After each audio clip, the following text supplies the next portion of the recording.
Sabe que essa igreja é pentecostal, né? Você vai me ajudar? Eu tô chique hoje, hein? Tô contempladíssimo. Isso aí, se a mensagem estiver ruim, você faz os barulhos aí para acordar, viu? Glória a Deus. Todos me ouvem bem?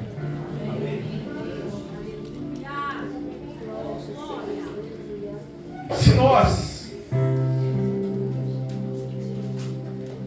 pudéssemos escolher apenas um livro para que esse livro fosse suficiente para a salvação de toda a humanidade, o livro de João seria suficiente. Apenas o livro de João seria suficiente para usarmos como base para a salvação de toda a humanidade. Aleluia. Se fôssemos mais radicais do que isso e precisássemos apenas de um capítulo para que esse capítulo fosse suficiente para a salvação de toda a humanidade, apenas o capítulo 3 do Evangelho de João seria suficiente para toda a humanidade ser salva através do capítulo 3. E se fôssemos mais radicais ainda, Gabriel, e pudéssemos escolher apenas um versículo para que esse versículo fosse suficiente, capaz de salvar toda a humanidade, apenas o versículo 16 do capítulo 3 do livro de João seria suficiente para a salvação de toda a humanidade. Aleluia! Apenas o Deus amou o mundo de tal maneira seria suficiente para a salvação de toda a humanidade. No capítulo 3 nós temos um dos encontros mais famosos da Bíblia Sagrada. É claro que Jesus teve, ou outras pessoas tiveram encontros com Jesus.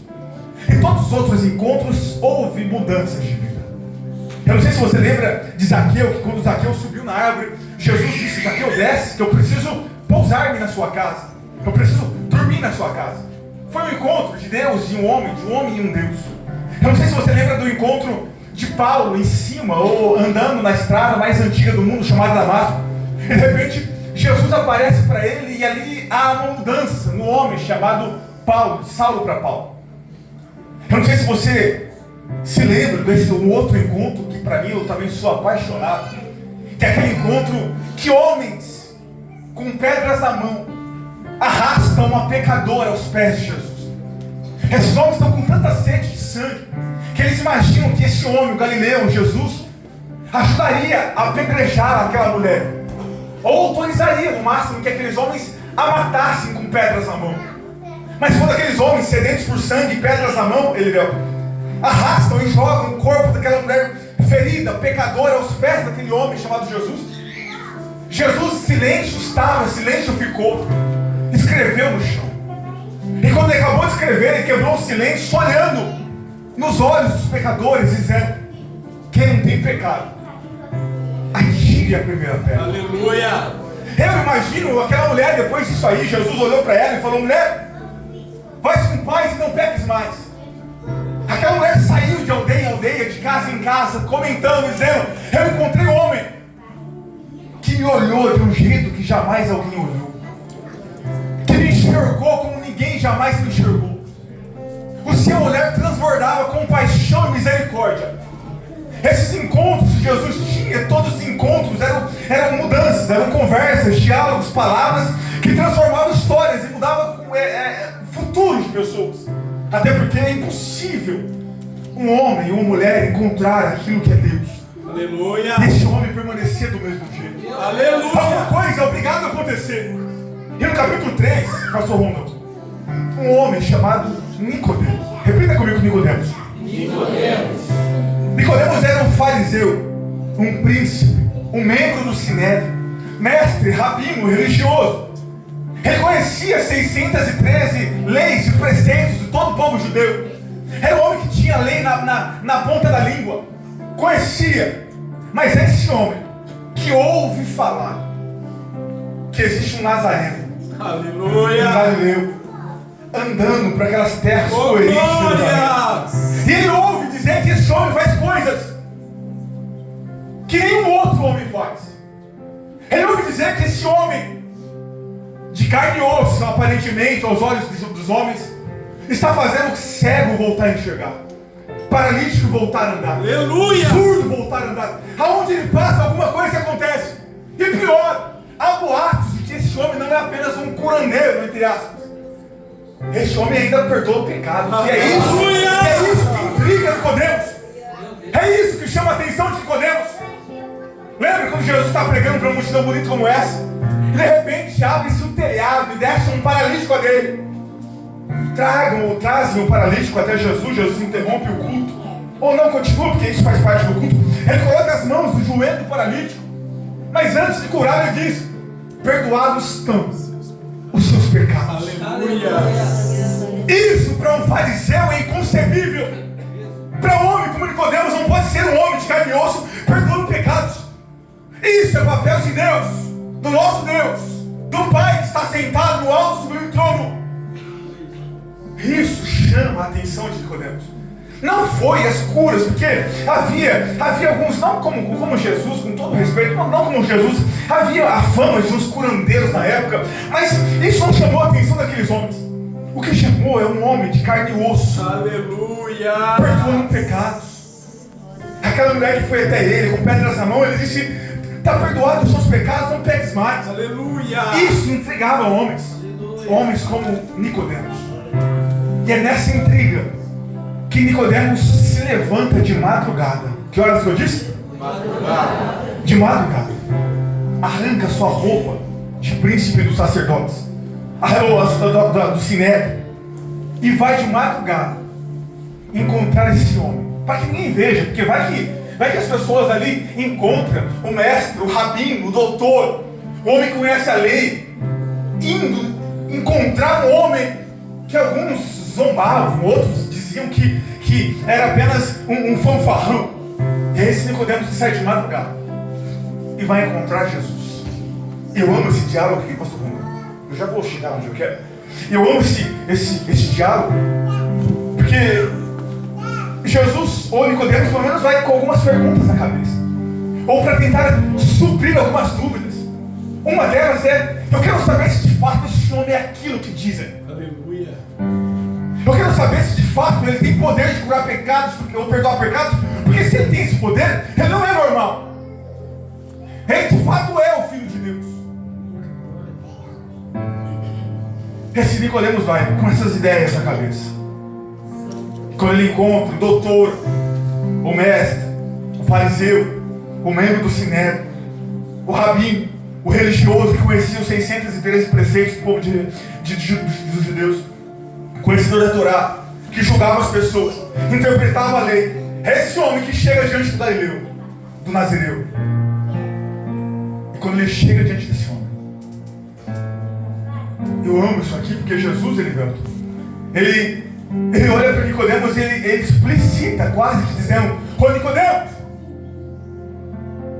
não interessa quem você é, Nicodemos. Não interessa se você é príncipe do sinédrio, se você é religioso, se você é rabino, se você conhece todas as leis. Não me importa, isso não me importa. Só tem uma coisa que me interessa, Nicodemos. É a única coisa que me importa de verdade nessa conversa e saber de você, Nicodemos, é se você, de fato, de verdade, nasceu de novo. Aleluia. Essa era a única preocupação de Jesus. Aleluia, Jesus. Ele queria saber se Nicodemos de fato era nascido de novo. Aí Nicodemos não entende. Eu não culpo Nicodemos, porque os discípulos também às vezes não entendiam. Lembra quando Jesus pregava e falava, ele começou a comentar sobre a crucificação, sobre a morte, que chegaria um tempo que ele seria morto. Pedro também não entendeu. Aí Jesus falou: arreda de mim, Satanás. Às vezes os discípulos tinham dificuldades em entender as palavras de Jesus. Não porque Jesus era difícil de falar, ou ele tinha dificuldade de falar, não era isso. É porque as expectativas dos homens próprias não estavam alinhadas com a de Deus. É por isso que tem muito crente, muitos jovens, muito adolescente às vezes, revoltado com Deus, porque ele achou que Deus agiria segundo as suas vontades. Glória a Deus. Homens que acham que Deus só tem um caminho para trilhar. Aí homens criam expectativas em cima de ações divinas. Só que são suas expectativas, são as minhas. E às vezes Deus não faz segundo ou baseado nas minhas expectativas. Aí quando Deus não faz isso, a gente se frustra ou culpa Deus. Jesus sabia disso, Nicodemos não entendeu, como os discípulos não entendiam às vezes.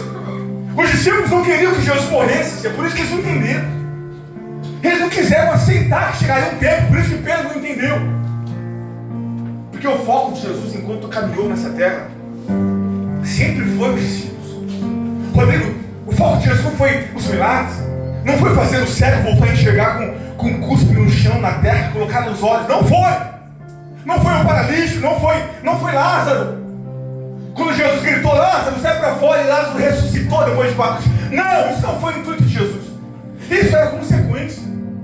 O foco de Jesus era ensinar, capacitar, treinar os discípulos. Porque Jesus sabia que chegaria um tempo que ele não estaria mais presente com os discípulos. E caberia aos discípulos, aos jovens discípulos, eram todos jovens, Aleluia! a pregar o evangelho, a anunciar o reino. Então Jesus queria, os 3 anos e meio que ficou com eles, ensiná-los, prepará-los, que viriam dias difíceis, viria tempo de apostasia, viria tempo que as pessoas zombariam deles, viria tempo que eles morreriam, mas que eles tivessem a fé nesse Jesus. Aleluia! Porque eles sabiam, Jesus ensinou eles, se vocês morrerem, fiquem tranquilos, porque quem crê em mim, ainda que esteja morto, viverá para todos. Glória! É esse o foco de Jesus. Glória! Aí Jesus não entendeu, Gabriel. Ou Nicodemos não entendeu. Nicodemos falou, Jesus, como que pode? Eu já sou um homem velho. Como que pode eu voltar a ser um bebê? E do bebê voltar ao ventre da mãe? Isso não entra na minha cabeça. Mas olha aqui para mim. Já vou chegar onde eu quero. Nicodemos viajou na maionese aqui. Mas eu entendo. Assim como ele viajou, eu sou pregador também, e pregador às vezes viaja um pouquinho. Deixa eu viajar um pouco aqui. Não é de todo ruim. Essa proposta de Nicodemos não é ruim. É uma proposta boa. E por que uma proposta boa? Se Jesus hoje fisicamente aparecesse aqui no meu lugar, colocasse um botão aqui em cima desse púlpito e fizesse uma proposta para vocês, para mim e para nós todos aqui. Se você levantar dessa cadeira, vir aqui e apertar o botão, você volta para o ventre da mãe e nasce de novo. Parece que não faz sentido, mas olha aqui. Eu sei que tem pessoas que me ouvem aqui, que fizeram coisas terríveis na vida, que tomaram decisões de cabeça quente, Aleluia! machucaram pessoas com palavras, se arrependeu. Tem pessoas que a vida que vive hoje é resultado de decisões de cabeça quente, que se você pudesse, você voltaria atrás e refaria tudo de novo. Tem pessoas que tomaram escolhas erradas, foram por caminhos errados e se arrependem amargamente até hoje. E se Jesus abrisse essa chance, você talvez apertaria para começar do zero, tomar novas atitudes, Aleluia! evitar novos erros, evitar tropeços que você tropeçou na vida. Talvez você apertaria para começar do zero, mas não é possível isso aqui. Mas é uma proposta tentadora. Talvez eu apertaria. Porque o meu desejo sempre foi, eu vejo esses testemunhos, eu respeito os testemunhos, irmão. Os irmãos eu acho bonito, eles vêm aqui e glória a Deus pelas suas vidas, nem mesmo, testemunho. Eu era do PCC, eu matava, roubava, e hoje Jesus me transformou. Eu era o líder, o chefão da boca. Glória a Deus que Jesus transformou. Eu me converti com 15 para 16 anos. Mas o meu desejo, depois que eu me converti, é ter nascido na igreja. Eu amo esses irmãos que veio de berço cristão. Eu gosto, eu queria ter nascido também na igreja. Eu sinto que eu perdi 15 anos da minha vida, eu queria ter nascido, crescido na igreja. Talvez eu apertaria por isso. Para desde bebezinho Deus fazer alguma coisa dos pais e levar eu para a igreja, eu cresci na igreja. Ou decisões erradas que eu tomei. Jesus olha para mim quando eu falei, és mestre de Israel, conhece as 613 leis e preceitos do povo. As pessoas apontam o dedo para você e dizem, é mestre. E não entende essas coisas. Nicodemos Fisicamente não é possível fazer isso que eu estou dizendo para você. Você não pode voltar a ser uma criança e entrar no ventre da mãe, não pode. Mas tem uma notícia boa para você, Nicodemos. Eu tenho uma notícia boa para você. E só dizer para você que você pode. Aleluia. Nascer de novo. Glória. Sem voltar a ser uma criança e entrar no ventre da mãe. É possível, Nicodemos. É possível você ter um novo nascimento. E os meus pecados, eu ouvi esses dias, pastor, mas desculpe, o pregador às vezes enfeita um pouco, mas eu ouvi de um amigo que ele batizava, assim, quando ele vai batizar as pessoas, ele costuma fazer uma pergunta. A pergunta sempre é para os novos convertidos. Enquanto ele está no rio ali com a pessoa, ou na água, ele fala, o pastor pergunta para o batizante: você, Jesus, tem pecados? Aí ele fala: Rodrigo, se o batizante fala que Jesus tem pecado, eu ainda insisto, converso com ele antes de eu batizar, sem nem dizer que Jesus tem pecado, eu não batizo. Porque eu não posso batizar alguém que diz que Jesus tem pecados. E todo mundo que eu fui batizando foi dizendo: não, Jesus não tem pecado, Jesus não tem. Aí veio uma irmãzinha, uma menininha de 16 ou 17 anos, para me batizar, eu fiz a pergunta para ela antes: moça, antes de te batizar, eu saber o seguinte, Jesus tem pecado? E essa garota olhou para mim, o Rodrigo, e disse: Jesus tem pecados. Aí eu olhei para ela e falei: moça, você não entendeu. Eu não posso te batizar aqui se você dizer que nosso Jesus tem pecados. Ela olhou para mim e falou: mas Jesus tem pecados. Não, moça, se você mudar ainda, eu vou te explicar um pouquinho. Não, Jesus tem pecados. Eu falei: moça, não posso te batizar. Aí ela olhou com toda a simplicidade e falou: mas eu aprendi que ele tem pecado, que ele levou os meus pecados. Ele carregou os meus pecados. Aleluia. Eu não merecia, mas ele arrancou os meus pecados. Ele abraçou os meus pecados. Ele levou para o alto Calvário. E lá naquela cruz, por mim, se colocou no meu lugar. Aleluia. Ele tem os meus pecados que ele levou na cruz. Aleluia. Ele não entendeu, é uma proposta boa, mas Nicodemos, é possível você nascer de novo. E se você nascer de novo, Nicodemos, e os meus erros, e os meus pecados, eu não posso voltar e tomar novas atitudes, novos caminhos, porque eu não consigo voltar ao ventre, mas é possível. Nesse nascimento de novo, Jesus pegar os seus pecados e jogar no mar do esquecimento, transformar a tua casa, a tua história, o teu ser e a tua alma. Nicodemos, é possível você nascer de novo.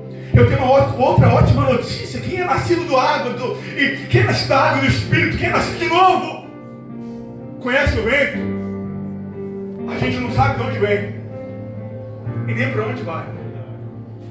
Assim são todos aqueles que de fato nasceram de novo. Aleluia. Você vai aonde o Espírito te leva. Deus abre as portas que o Espírito precisa que você entre. É por isso que existem homens aí, companheiros, que ficam tristes e frustrados, porque eles acham que eles têm que ir aonde eles querem, ou aonde o homem quer, mas não é assim quem é nascido de novo. Nós somos nascidos de novo. Nós somos segundo o Espírito. Se Deus me levar para cá, eu vou para cá. Se Deus me levou em Pratânia, eu estou em Pratânia. Se Deus me levou nesse congresso, estou aqui porque Ele tem um propósito aqui. Aos olhos humanos pode ser que não seja, mas aos olhos de Deus, nós estamos aqui porque nós somos direcionados segundo o teu Espírito. Você não está aqui porque você não tem nada melhor para fazer no sábado à noite. Eu tenho certeza que talvez você teria, com um frio como esse, Copa do Mundo, sabe Deus o que você faria? Mas você pegou suas coisinhas, atravessou a Macedônia, pegou a sua Bíblia, colocou a sua roupa, tomou um banho, deu um chapéu no banho por causa do frio, mas veio aqui. Você veio aqui por quê? Porque existe uma graça para os nascidos de novo, que foram alcançados pela graça. Rodrigo, tem certeza absoluta? Você acha que um sábado à noite, num frio como esse, se dependesse de você e de mim, você estaria aqui? Não. E o que foi, Rodrigo? A graça. A graça que encontrou Nicodemos. Ela trilhou caminhos inescrutáveis. A Bíblia diz que caminhos inescrutáveis são caminhos difíceis. Ela foi aonde ninguém quis ir por você. Ela foi aonde o prefeito jamais iria por você. Ela foi aonde o governador não iria, o deputado não iria, aonde os teus pais não iriam por você, aonde os teus amiguinhos da escola jamais iriam. Mas essa graça um dia, ela foi aonde você está. Pegou você pelos braços, te arrancou aonde você está. E olha que o lugar que você estava não era um lugar bom. Você estava no forró, no sertanejo, no hip hop, sabe Deus aonde você estava? No bar da esquina com a cara cheia de cachaça, ou com o nariz cheio de pão. Mas a graça dele, ela foi naquele boteco onde você estava, te arrancou de lá, te lavou, te remiu, te banhou, trouxe você nesse congresso de jovens e adolescentes, não para você ficar me olhando com uma cara de paisagem e fingindo que a mensagem não é com você, Nicodemos. Ele trouxe você para cá, para você dar glórias a Ele que fez o céu e a terra. Foi essa graça que te alcançou onde você estava. Não foi as palavras belas e a oratória bonita do pregador, não foi. Não foi a retórica, não foi a eloquência de algum pregador, não foi. Isso aqui que nós estamos aqui hoje, isso aqui, congressos, é a feijoada. E nós amamos feijoada, gostamos daquela comida pesada. Num frio desse, então, maravilha, né? Quem crê que acabar aqui o pastor Gabriel e o irmão vai pagar uma feijoada pra gente? Glória a Deus. Tem uns irmãos que não têm fé, né? Eu tenho fé nisso aí. Não foram. Aqui é a feijoada, mas não é a feijoada que mantém você de pé. Não é. Atos capítulo 2 era a feijoada do congresso, de uma festa de Pentecostes. O Espírito desceu, as pessoas foram batizadas, mas não foi aquilo que manteve a igreja de pé durante os dias, não foram. E o que mantém, Rodrigo, é o arroz com feijão que você come todo dia. O que mantém você de pé é o culto de domingo, é o culto de terça, é o culto de quarta, de quinta, a reunião. É o culto do arrozinho com feijão, aquele irmãozinho que às vezes você não dá nada, mas que abre a Bíblia aqui em Salmos 23, pega uma palavra simples, mas isso mantém a gente de pé. Nós amamos congressos e cultos assim, porque a feijoada é um cardápio especial. Não que eu seja especial, porque o pregador bom mesmo é amanhã para domingo. O primeiro assim de sábado geralmente é mais ruimzinho, domingo melhor. Mas olha aqui, não é isso que mantém você de pé. É a comida do arroz e feijão que você faz todo dia. Eu amo Jesus do cotidiano, o Jesus do dia a dia. Não só vemos Jesus dos milagres estrondosos. Até porque nós não vemos. Tem pessoas aqui que, se pudessem, pegavam esse ambiente e carregavam para casa todo dia. Levava amanhã, na segunda-feira, mas só Deus sabe como você entra na sua casa, o desânimo que é, as coisas difíceis, as provas que tem lá. Às vezes é só você na fé, mas o que mantém você é a comida do dia a dia, é a leitura que você faz da palavra diariamente, de 15, 10 minutos pelo menos, é a oração que você agradece a Deus toda manhã, antes de dormir, durante o dia, agradece a Deus em oração. O que te mantém de pé é isso. E é claro que a gente não pode entrar com um como esse, numa feijoada como essa, eu não aproveitar também, né, mano? Jesus olhou para Nicodemos e falou: é possível você nascer de novo. É possível. Não precisa voltar a ser uma criança e entrar no ventre da mãe. É possível você nascer de novo. Quem nasce de novo é como o vento, que não sabe de onde veio, para onde vai. É assim todo aquele que é nascido do Espírito. É possível.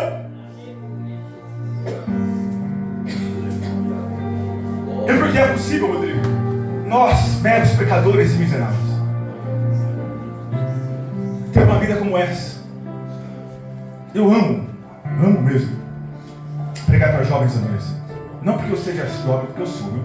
Segunda-feira agora eu faço 34 anos, dia 22. Se quiser mandar um presente, eu aceito, tá bom? 34 anos.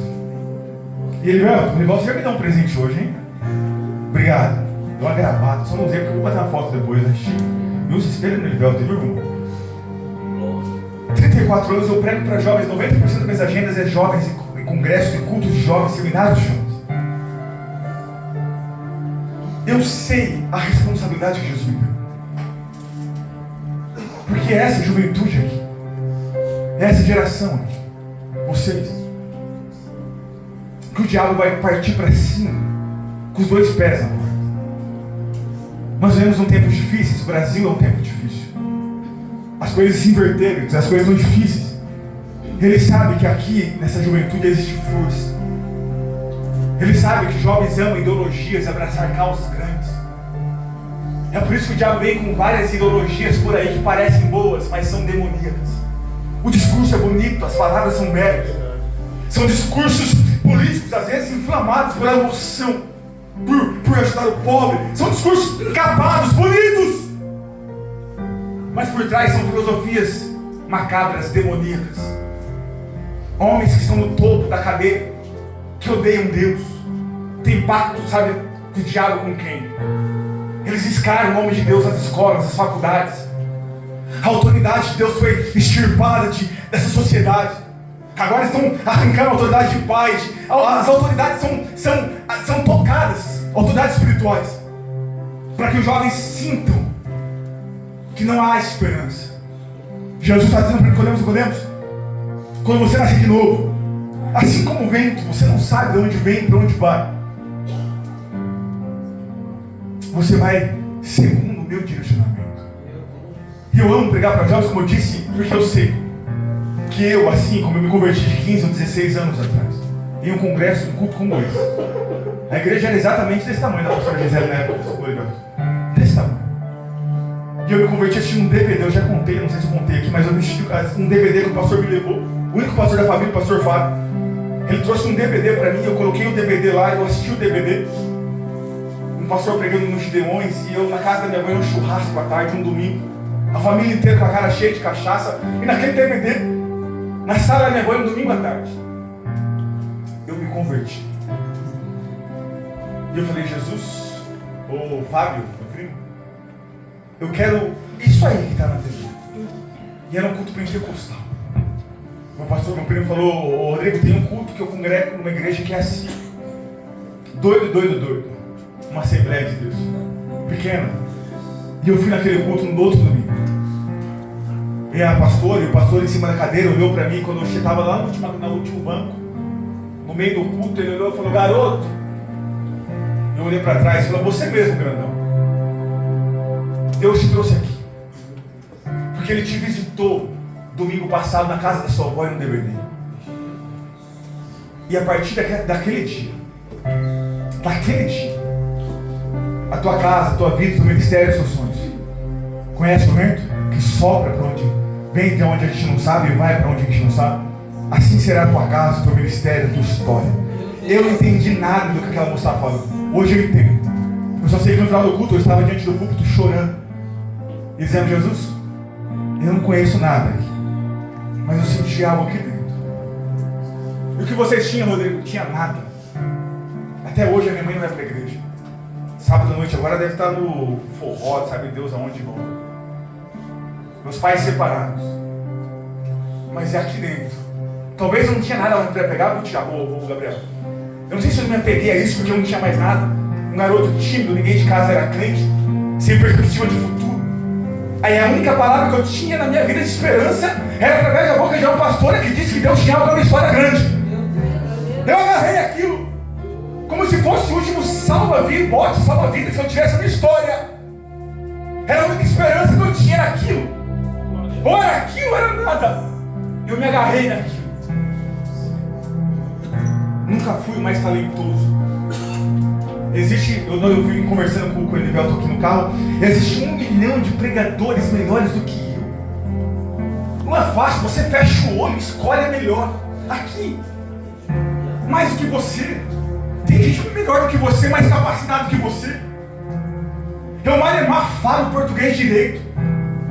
Mas o que a gente pode fazer se essa graça, se esse amor, que aonde um dia o pecado estava fundado aqui, veio a graça e superabundou. O que eu e você podemos fazer? Se um dia ele olhou para você, e meu irmão, não adianta, eu sou crente, a gente convive com crente, tem crente que é chato. Tem dia que eu não suporto olhar para o espelho, eu tô chato. Minha esposa que diga, tem dia que ela tá chata também. É crente é chato às vezes. Tem crente manhoso, tem crente que se converte, mas a personalidade dele é chato, continua, vai subir para o céu chato, fica tranquilo, mas é. Mas Jesus olhou para você, para esse chato, para mim e para você, revirado na lama do pecado, cheirando mal. O que eu e você podemos fazer se Ele te achou em Pratânia, em Avaré, em Bauru, para ajudar? Olha as cidades ainda, né, meu irmão? Bauru, lá no Gás, onde a cidade chamava, o bairro chamava Furabucho. Se Ele foi lá e me achou, se Ele foi aqui em Pratânia, em Avaré, na região, meu irmão, esquecido por tudo e por todos, e te achou. Olha para alguém do seu lado com todo carinho, com todo respeito, e fala assim: você não tem culpa, fala. Agora você fala assim para ele: eu não tenho culpa. Se não gosta, fala para ele: se não gosta, reclama com Deus. Foi Ele que me chamou, foi Ele que me achou onde eu estava. Foi essa graça. Eu não preciso chover no meu lado, porque eu sei que vocês congregam numa igreja que tem Bíblia e palavra. Você sabe que é graça, favor e merecido. Eu não preciso entrar nesse mérito. Mas você sabe que você não merecia. Ele não te salvou porque Ele viu algo bom em você. Aleluia. Ele não me salvou porque Ele viu algo bom em mim. Ele não te salvou por quem você é ou por quem eu sou. Ele te salvou por quem Ele é. Aleluia. Por Ele te salvou. Glória Santíssima. É por isso, não tem como a gente entrar no culto como esse, pastor Bruno. Culto gostoso como esse, né? Não está dura a palavra não, né?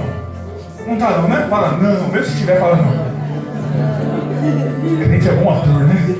Mas tá bom, é igual quando fala no final: quem quer que o pastor volte? Aí todo mundo, aí passa 10 anos, nunca vai chamar. Mas todo mundo diz: vai trazer, né? Quem está acostumado? Entrar num culto como esse, sentar aqui.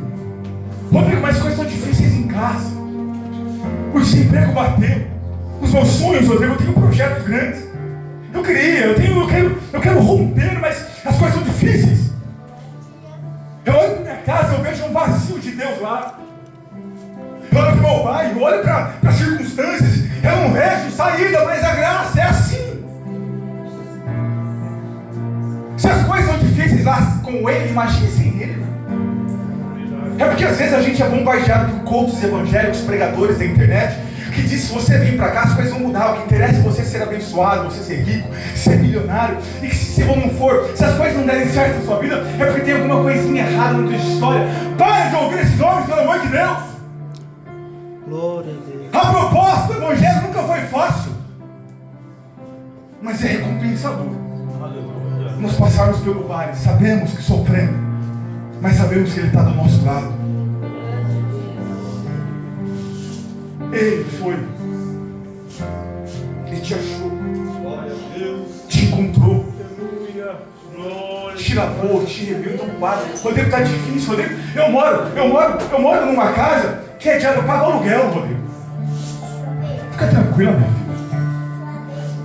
Se não aqui, na sua casa própria, nessa terra, um dia você tem uma mansão reservada para você. E não vai chegar nenhum boleto de aluguel. Fica tranquilo. Rodrigo, eu moro numa casa que não tem nem quintal. Fica tranquila, minha filha. Se não aqui, a sua casa lá em cima, o quintal é uma praça. E nessa praça tem uma fonte. E nessa fonte tem uma árvore chamada árvore da vida. Eu vou te encontrar sentado na muretinha da fonte da árvore da vida um dia. E vou dizer para você: valeu ou não valeu a pena? Valeu ou não valeu a pena a gente abrir mão dos manjares malditos daquela terra? Valeu ou não valeu a pena a gente permanecer fiel a Deus? Valeu ou não valeu a pena a gente ser crente? Aí você vai me olhar com um sorrisão colgado e falar: pregador, valeu a pena? Não, pregador não, porque lá não vai ter pregador. Não vai precisar de pregador. Eu invejo os levitas aqui, porque os levitas aqui cantam aqui na terra e vão cantar no céu. Mas a gente que é pregador lascou, viu? A gente prega aqui, mas no céu vai pregar o quê, meu? Não tem, a gente vai ser desempregado. Os pregadores aqui vai ser desempregados no céu. Se o verbo encarnado já está lá, não tem como. pelo menos a gente aprende a cantar lá, né, meu irmão? A gente não sabe cantar aqui, só Jesus na casa, mas lá quem sabe Jesus afina a voz. E fala, vai cantar, meu filho. Rodrigo, a rua que eu moro não é nem asfaltada. Calma. Calma. Tá cheio de buraco onde eu moro, Rodrigo, vai complicar. Calma. Senão aqui, lá em cima, o asfalto da sua rua é dourado. São ruas de ouro. Você já se perguntou por que as ruas são de ouro? Já se perguntou? Sim ou não? As ruas são de ouro. Só para Jesus olhar para a gente um pouquinho, tirar uma de nós, ô Gabriel, e falar assim, sabe aquele pedacinho de ouro? Sabe esse pedacinho de ouro aqui, esse metal aqui dourado? Que muitos deixaram de entrar aqui por causa dele? Sabe esse pedacinho aqui de metal chamado ouro, que quase muitos, vocês deixaram de entrar aqui? Entrou por um triz, cheirando fumaça. Quase deixou de entrar no reino por causa dessa moedinha dourada aí. Aqui em cima do céu. Esse ouro é tão precioso que a gente pisa em cima. Porque é mais precioso que o ouro aqui. É o sol da justiça. É aquele que está sentado no seu alto sublime trono. É o Deus da vida. Ele é mais precioso e brilha mais. Então, em nome de Jesus, eu venho aqui com uma voz profética nesse lugar para dizer para você, criatura linda que Jesus fez, para de andar por essa cidade, por essa região de cabeça baixa, para o diabo pisotear nela. Oh, Deus, mas as coisas são difíceis. Eu não sei não. Calma. Você é filha do rei. Você é filha do rei. Deus te chamou, disse, a graça foi de lá. Rodrigo, mas ninguém me ama, meu namoradinho não me ama, é uma carinha, meu irmão. Vai mendigar amor? Eu tenho uma pessoa que é apaixonada por você. Olha para alguém do seu lado e fala assim, Jesus é apaixonado por você. Fala, ele é agora melhor isso aí. Fala, ele é apaixonado por você. Fala, ele te ama. Não me interessa se mais alguém te ama, fala para ele. O que interessa é que esse Jesus é apaixonado por você. Fala assim, isso é suficiente, criatura. Isso já é suficiente para você vir num culto como esse. Isso aí, agora começou a melhorar o rosto, viu, irmão? Eu estava vendo os irmãos, os caras dando tristeza, viu, irmão? Agora já abriu um sorriso colgate. É a palavra, viu, meu irmão? A palavra vai batendo, o pregador é isso. O pregador é realmente um martelo, vai batendo na rocha. Uma hora vai, 40 minutos, 50. Vai. Essa graça que me te encontrou. Eu não vim pregar para melhores aqui. Eu não vim pregar para os melhores dos melhores. Eu vim pregar para meninos e meninas, homens e mulheres, que se creem, que esse amor e essa graça te alcançou. E por que Nicodemos chorar? É porque a graça nos achou. É porque a graça superabundou o pecado. Simples. Não foi para você apenas ir para o culto de domingo. Toda graça, a graça quando te encontra, ela tem um propósito. Toda ação divina tem um propósito. O homem às vezes faz coisas sem propósito nenhum. Mas tudo que Deus faz tem um propósito. E Ele tem um propósito da graça que alcançou. Tem pessoas que me ouvem aqui, que eu vou encontrar por aí algum aeroporto do Expresso. Tem pessoas que me ouvem aqui que um dia eu vou estar sentado no meu sofá, ligar o YouTube e vou assistir Deus te usando em algum congresso por aí. É uma praça, louvando, adorando, pregando, fazendo a obra. Tem meninos e meninas que me ouvem aqui, que daqui a uns anos eu vou pregar na sua igreja, na sua congregação, sabe? Deus, o pastor, onde você vai ser. Tem homens e mulheres que me ouvem aqui. Rodrigo, mas eu olho para as circunstâncias, esquece as circunstâncias. Se eu fosse olhar para essa bendita circunstância, eu estaria naquele gás até hoje, ou morto, como muitos amigos meus estão mortos ou presos. Mas a graça veio, eu abracei ela. Eu não estou interessado, e não interessa para Deus quem você é. Não me interessa para Deus se você tem olho azul, se você é loiro, se você sabe falar inglês, espanhol, francês, se você tem real, dólar no bolso, se você é empregado, se você é desempregado, se você mora numa rua asfaltada, se uma rua de terra. Oh, Deus não tem pacto com o seu CEP. Deus, quando foi te chamar, não foi lá no Google e procurou o seu endereço para ver se podia te chamar ou não. Ele só foi e te te achou. E se Ele te achou, é porque Ele tem algo grande na tua história. Ele tem algo grande na tua casa, né? Jovens e adolescentes que me ouvem aqui, Deus tem um propósito na história de vocês.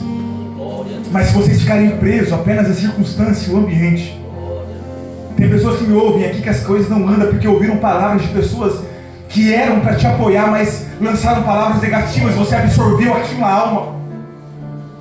É por isso que você tenta fazer as coisas, você desiste, comece e para. Essas palavras vêm na sua cabeça que você não tem capacidade, que Deus não te chamou, que você não é, e você estaciona.